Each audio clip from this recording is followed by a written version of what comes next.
Cube Radio. Sais-tu c'est quoi ça, la patente? Crois-tu qu'un premier ministre puisse avoir tué quelqu'un pendant qu'il était au pouvoir? Est-ce possible qu'au temps de la Nouvelle-France, les bourreaux coupaient des petits morceaux des gens qui sacraient un peu trop? Puis qu'à une autre époque, les filles ici pouvaient se marier à l'âge de 12 ans?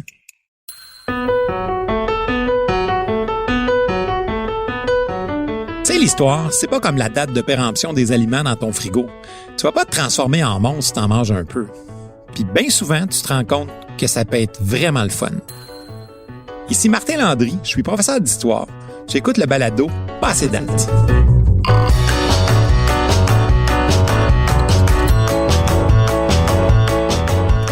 Aujourd'hui, le thème de l'épisode est des histoires surprenantes de pouvoir et de justice. Le Québec est un État démocratique et la chose politique devrait être au cœur de nos vies citoyennes. Parallèlement au pouvoir de l'État, il existe de nombreux rapports de force au sein de la société civile. Cet échiquier politique est fort intéressant et s'y intéresser nous permet de mieux comprendre le monde dans lequel nous vivons. J'ai eu envie, dans ce balado, d'explorer des histoires surprenantes en lien avec le pouvoir, la politique et la justice, juste pour piquer ta curiosité et te proposer une perspective historique bien différente. Connais-tu ça, toi, la patente? C'est une ancienne société secrète canadienne-française. Dans notre parler québécois, le mot patente, c'est, à la base, un mot fourre-tout. On peut le remplacer par truc ou machin. Hey, peux-tu me donner la patente à gosse, là? En fait, le nom officiel de cette société secrète, la patente, est l'Ordre de Jacques-Cartier. Elle avait pour mission de protéger les intérêts de la nation canadienne-française. Elle était si influente qu'elle a fait trembler plusieurs politiciens anglo-saxons. La patente est née à Ottawa, dans la période de l'entre-deux-guerres. À son apogée, l'organisation clandestine comptait au moins 50 000 membres. C'est pas rien, ça. Selon plusieurs historiens, son influence a été déterminante pour la présence du français dans la sphère publique au Canada. Par exemple, sans elle, notre pont Jacques-Cartier se nommerait probablement le Harbour Bridge.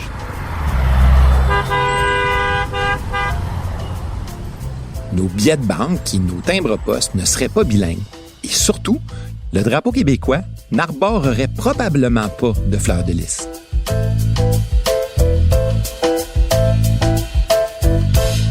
Cette société secrète, francophone et catholique, qu'on se le dise, s'étendait telle une toile d'araignée, de la vallée du Saint-Laurent à la Louisiane, en passant par les frontières de la Colombie-Britannique et jusqu'au Massachusetts américain. C'est dans la plus grande discrétion que l'Ordre de Jacques-Cartier s'est battu partout en Amérique du Nord pour la sauvegarde de la langue et de la culture française. L'histoire débute à Ottawa en 1926. De nombreux fonctionnaires francophones qui travaillent dans la capitale nationale sont vraiment frustrés. Seuls les Anglos accèdent à des postes supérieurs dans l'administration publique. Les Canadiens français, eux, végètent dans des emplois subalternes. Leurs patrons sont toujours des anglophones et favorisent bien souvent les avancements de leurs compatriotes linguistiques. Tu sais, la communauté anglophone avait, elle aussi, des sociétés secrètes. Certains patrons influents se réunissaient dans des assemblées maçonniques ou orangistes, par exemple. Tu connais ça, les orangistes? Au Canada, cette organisation sectaire résistait depuis des décennies à toute ingérence catholique dans les affaires civiques. Ses membres considéraient les catholiques et les Canadiens francophones comme étant politiquement déloyaux et culturellement inférieurs. C'est quand même un peu raciste. C'est en réponse à cette opposition anglo-saxonne qu'un soir de l'automne 1926, 14 fonctionnaires fédéraux se rencontrent pour discuter de cette injustice. Le constat? Si les Franco-Ontariens veulent survivre culturellement, ils doivent s'organiser. Le choix des membres est très important.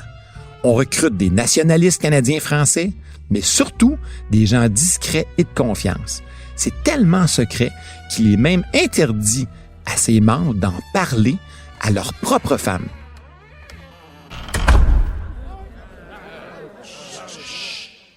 On recrute en priorité des gens qui ont une influence, des journalistes, des inspecteurs d'école, des professeurs et plusieurs autres corps de métier. Le mot d'ordre est donné. Noyauter les organisations canadiennes afin de faire passer nos idées. On veut être représenté partout où il y a des Canadiens français et contrôler directement ou indirectement les caisses populaires, les conseils d'administration influents, des commissions scolaires, les organisations culturelles. Quelques réalisations qu'on attribue de près ou de loin à la patente montrent son influence. Les chèques bilingues du gouvernement canadien, la consécration du drapeau québécois et possiblement celui du Canada, la francisation de grandes entreprises comme Bell, le choix du lieu de l'Expo 67 à Montréal plutôt qu'à Toronto, puis lancer le mouvement de l'achat chez nous, toujours bien incrusté aujourd'hui dans l'âme québécoise. On veut s'assurer que le plus possible, les Québécois achètent des produits québécois. Et donc, le panier bleu, c'est ça que ça va viser. Cette influence dure pendant près de 40 ans. Puis, en 1963, le secret est exposé au grand jour. 2 journalistes révèlent publiquement les ramifications de la patente. Et c'est un désastre pour l'organisation. Par la suite, l'ordre de Jacques Cartier se vide graduellement de ses éléments les plus actifs et meurt tranquillement. D'anciens politiciens célèbres auraient été près de l'ordre. On parle même d'un ancien maire, Jean Drapeau, et de 2 anciens premiers ministres, Bernard Landry et Jacques Parizeau, pour ne nommer que ceux-là. Une bonne façon d'étendre son pouvoir est de s'impliquer en politique. Chez nous, la personne qui a le plus de pouvoir en politique au pays, c'est le premier ministre. Même si notre régime gouvernemental ne semble pas toujours le placer officiellement au premier rang. Au fait, sais-tu quel est le nom de notre régime gouvernemental ici au Canada? Chez nous, aussi surprenant que cela puisse paraître, nous sommes une monarchie constitutionnelle. Oui, une monarchie, t'as bien entendu. Sa Majesté la Reine Élisabeth II est la souveraine et le chef d'État au Canada. Étant donné qu'elle habite de l'autre côté de l'Atlantique, elle se fait représenter ici par le ou la gouverneure générale. Mais dans la pratique, le premier ministre est le personnage central de notre système parlementaire. Cette fonction est si importante que des individus mal intentionnés ont déjà essayé de s'attaquer à la personne du premier ministre en poste pour déstabiliser l'État. C'est la même chose ailleurs. Les Suédois, par exemple, ont vécu un terrible traumatisme national lorsque Olof Palme, leur premier ministre, a été tué en pleine rue. La police a mis des années à identifier le coupable. Chez nos voisins américains, 4 présidents ont été assassinés durant leur mandat. Sais-tu lesquels? Abraham Lincoln et James Garfield au 19e siècle, puis William McKinley et John F. Kennedy au 20e siècle. Contrairement à nos voisins états-uniens, aucun chef d'État au Canada n'a été assassiné alors qu'il était en fonction. Même si le Canada a été relativement épargné dans ce domaine, le pays pleure tout de même de grands personnages politiques comme Thomas D'Arcy McGee et George Brown, 2 pères de la Confédération qui sont tombés aux mains de meurtriers.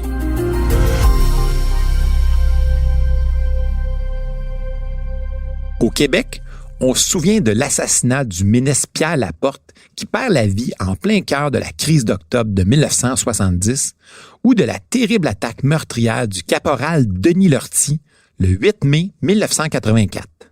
Ce jour-là, le caporal de l'armée canadienne est entré très lourdement armé au Parlement de Québec, l'épicentre du pouvoir démocratique québécois, pour enlever la vie au premier ministre René Lévesque et ses députés séparatistes.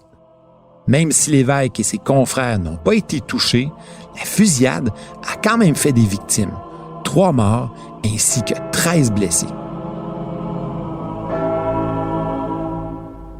Comme je te l'ai dit, aucun premier ministre n'a été tué, mais certains ont été victimes de tentatives d'assassinat. C'est le cas de Lester B. Pearson, John Diefenbaker et Jean Chrétien. Que dire aussi de la soirée du 4 septembre 2012 quand un tireur fou est entré au Métropolis de Montréal pour s'attaquer à Pauline Marois pendant son discours de victoire électorale?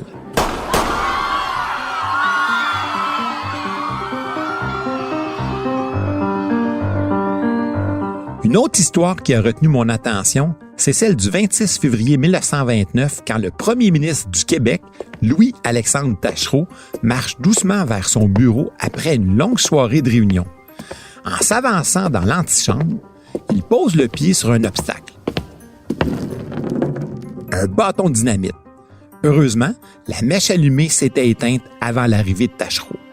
Après enquête, les experts sont catégoriques. La dynamite était assez puissante pour détruire une partie de l'hôtel du Parlement. Heureusement, le désastre a été évité de justesse. Taschereau dira par la suite « Quelle que soit la personne qui a déposé la dynamite dans mon bureau, quel que soit son nom, quel que soit son but ou ses intentions, elle peut être sûre d'une chose. Si elle veut, en aucune manière, influencer la politique et lui donner une orientation autre que celle qui convient à cette dernière et dont elle a besoin, je puis lui dire qu'elle se trompe gravement. » Même si la justice offre 3 000 $ à quiconque pourrait dénoncer la personne ayant placé la dynamite, les policiers n'arriveront jamais à en déterminer l'auteur. Un autre mystère de notre histoire qui reste tout entier. Des mystères, il n'en manque pas au Québec. Savais-tu que le 6 février 1977, René Lévesque a heurté mortellement Edgar Trottier, un sans-abri de 62 ans? De retour d'une fête d'amis qui se termine aux petites heures du matin, le premier ministre du Québec, René Lévesque, frappe mortellement avec sa voiture un homme étendu sur la chaussée. Selon l'enquête, Edgar Trottier était déjà couché sur la route lorsqu'il a été frappé par la voiture du premier ministre sur le chemin de la Côte-des-Neiges. Aucune accusation ne sera formulée à l'endroit du premier ministre, mais l'incident fera jaser pendant plusieurs jours. Le fait que le premier ministre lui-même et non son chauffeur ait été au volant du véhicule fait l'objet de plusieurs commentaires. Le premier ministre est tellement bouleversé qu'il pense même remettre sa démission. Mis à part le drame lui-même, l'accident est très problématique sur le plan de l'image publique pour le premier ministre en fonction. Il était en voiture, tard dans la nuit, avec sa maîtresse et future femme, il faut le préciser, et possiblement en état d'ébriété aux yeux de plusieurs. À la suite de cet accident de voiture, René Lévesque serait le dernier chef de gouvernement québécois à conduire au quotidien une voiture privée. Monsieur le Premier ministre, je vous conduis à votre résidence? Oui, merci.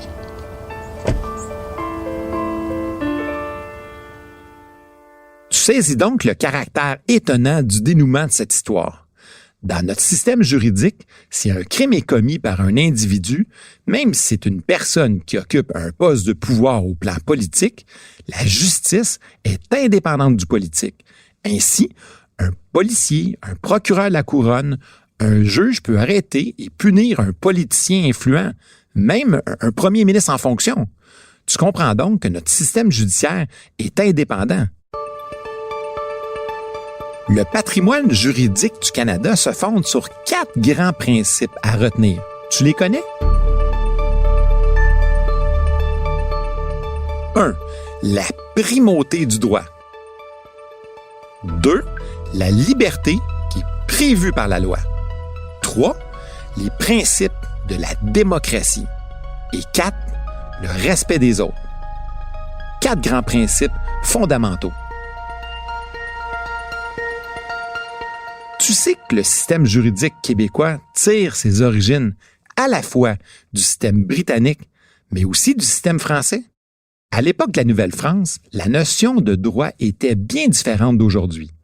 Il y a 300 ou 400 ans, l'efficacité du système judiciaire reposait en bonne partie sur la punition publique des criminels. La justice et l'ordre passaient par l'exemplarité.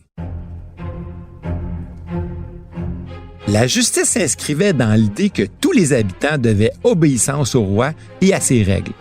On mettait en scène le châtiment du coupable pour décourager les spectateurs par l'exemple des supplices puis des humiliations publiques. T'as de la misère à t'imaginer? Je te donne un bon exemple. As-tu tendance à blasphémer, toi? Il fallait être discret en Nouvelle-France si l'on disait des mauvais mots.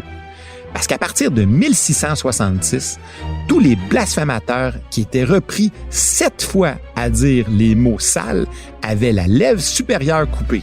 Si le message n'était pas clair, à la 8e offense, on coupait la langue. Voilà ce qu'on appelle dans le jargon judiciaire du temps l'abscission. Lors de l'exécution d'un jugement, le bourreau coupe un membre à un condamné. Eh oui, un seul homme détenait à l'époque le droit légal d'enlever la vie, le bourreau. C'était le bras justicier du pouvoir, celui qui infligeait dans la chair et les esprits la vengeance royale. Il avait la chance d'avoir un salaire décent. À Québec, il était payé 300 livres par année, un salaire très intéressant pour l'époque, l'équivalent du revenu annuel d'un ouvrier spécialisé bien payé.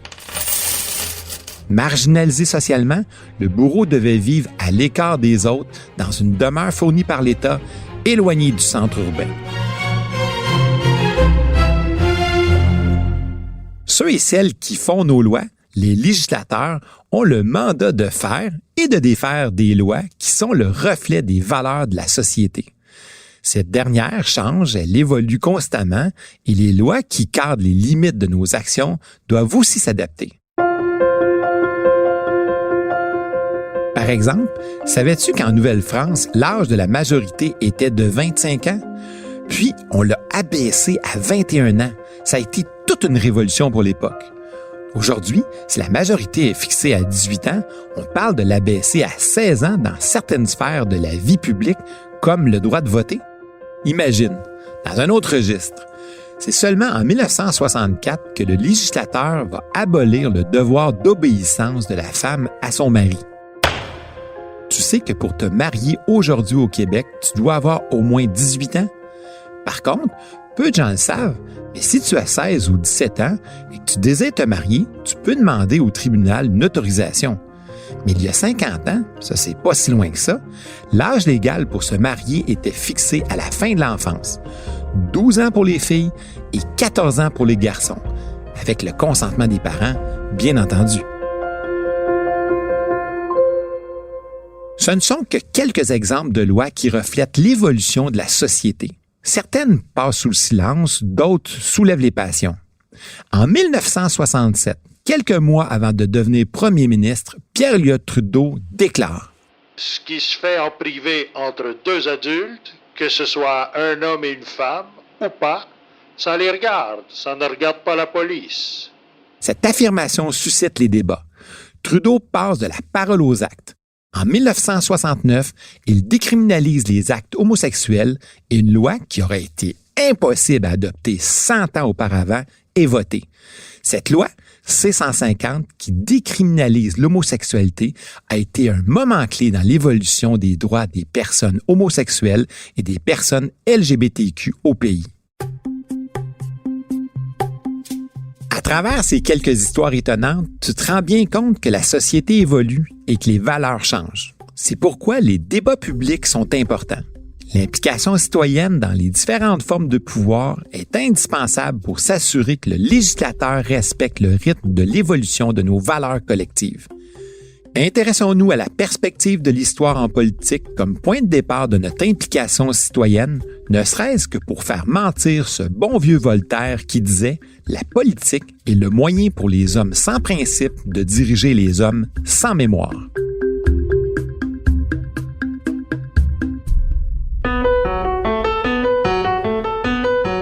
Tu sais, si tu veux pas être passé date, C'est important des fois de regarder un peu en arrière, d'essayer de comprendre le passé pour mieux voir où tu vas aller. J'espère que tu as apprécié. Je te donne rendez-vous au prochain épisode. Salut!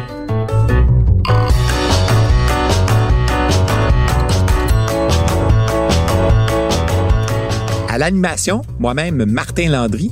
Au texte et à la recherche historique, j'ai été épaulé par Raymond Bédard, Nicolas Théoret et René Achin. Au montage, Philippe Séguin. À la réalisation, Bastien Gagnon-Lafrance. Diffusé en collaboration avec la Société des professeurs d'histoire du Québec, ce balado est une production de Montréal en Histoire et de Cube Radio.